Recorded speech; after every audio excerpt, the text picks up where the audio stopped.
Une demeure lugubre, une vieille famille aristo-incestueuse et des morts qui reviennent à la vie. La chute de la maison Usher, c'est une nouvelle fantastique de seulement quelques dizaines de pages, mais c'est sans doute l'œuvre d'Edgar Poe qui a le plus marqué la littérature, le cinéma et même la psychanalyse.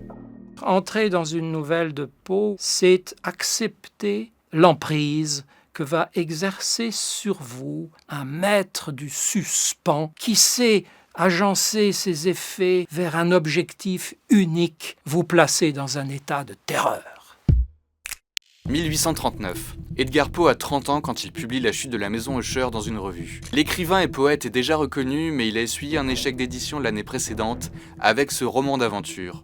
Il revient donc au genre dans lequel il excelle, la nouvelle fantastique. Il s'inspire d'un fait divers rapporté à Boston en 1830, lors duquel on aurait retrouvé un couple enlacé dans les décombres d'une maison effondrée.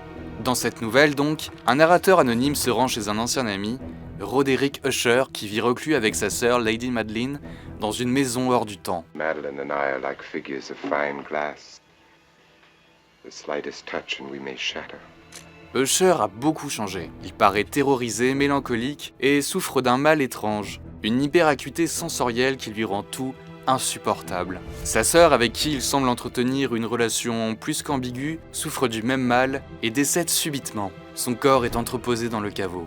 Mais peut-être n'était-elle pas si morte. Pour ne pas déflorer l'histoire, disons que Lady Madeleine, enfermée vivante, prématurément, dans un état de catalepsie, se réveille et revient d'entre les morts se venger. Et elle remonte à la surface et elle vient, dans une dernière étreinte, mourir, entraînant dans sa chute son frère, dans une étreinte dont on ne sait trop si elle est fraternelle, si elle est amoureuse ou si elle est tout simplement mortelle. La maison qui commence à s'effondrer sur elle-même disparaît dans les temps putrides qui l'abordent, laissant tout juste au narrateur le temps de s'enfuir. Ça vous semble vu et revu ? C'est peut-être parce que ce court récit contient déjà plein d'images que vous avez vues dans d'autres classiques publiés quelques décennies plus tard. L'arrivée dans la maison Usher vous a fait penser à l'arrivée de Jonathan Harker au château sinistre du comte Dracula dans le roman de Bram Stoker en 1897. Et vous avez peut-être trouvé que Usher ressemblait beaucoup à Jean des Esseintes, l'aristocrate en fin de lignée reclus chez lui dans À rebours en 1884. Edgar Poe reprend des éléments fantastiques de la littérature gothique britannique et du roman noir. Son récit est peuplé de cachettes, de recoins, de tiroirs, de portes. Usher en anglais, ça veut dire annoncer, faire entrer. Un usherer, c'est un ouvreur. Donc quelque part, il s'agit pour le narrateur de se faire introduire à l'intérieur de la demeure. Dans le récit, un certain nombre de portes, à chaque fois, sont franchies avant qu'un domestique très stylé, très racé, ouvre la dernière porte qui donne sur le salon où repose Roderick Usher. Une succession de portes qui donnera d'ailleurs du grain à moudre à la psychanalyse. Pour Marie Bonaparte, disciple de Freud, le retour de la morte, c'est le retour du refoulé et d'un vieux traumatisme pour Poe.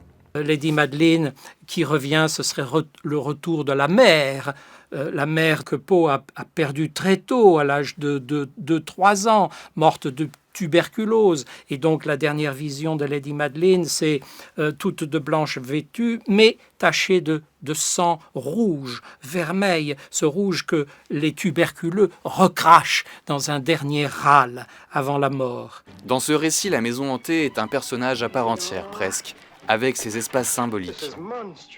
D'où la grande théorie de Bachelard, la poétique de l'espace, la maison avec la cave, avec le grenier, tout ça, ça correspond au psychisme humain. Une demeure dans laquelle on a vécu enfant est une demeure qui rêve, qui a des rêves d'enfance, avec des cauchemars, des terreurs d'enfants qui sont toujours localisés dans la maison. Mais la singularité de la nouvelle, c'est aussi la musicalité qui s'en dégage. Des allitérations, un rythme propre et un fond sonore inquiétant. C'est pour ça que la nouvelle fascine plusieurs grands compositeurs comme Debussy, qui tente de l'adapter pour l'opéra, et Philip Glass. Au-delà de la musique, c'est la cinématographie de l'œuvre qui frappe, et les images que Poe dessine dans notre imagination, comme cette vision finale de la maison qui s'effondre et disparaît. Cette chute qui est comme amortie au ralenti, qui n'en finit pas de finir, mais qui chute quand même et disparaît à tout jamais, fond obscur.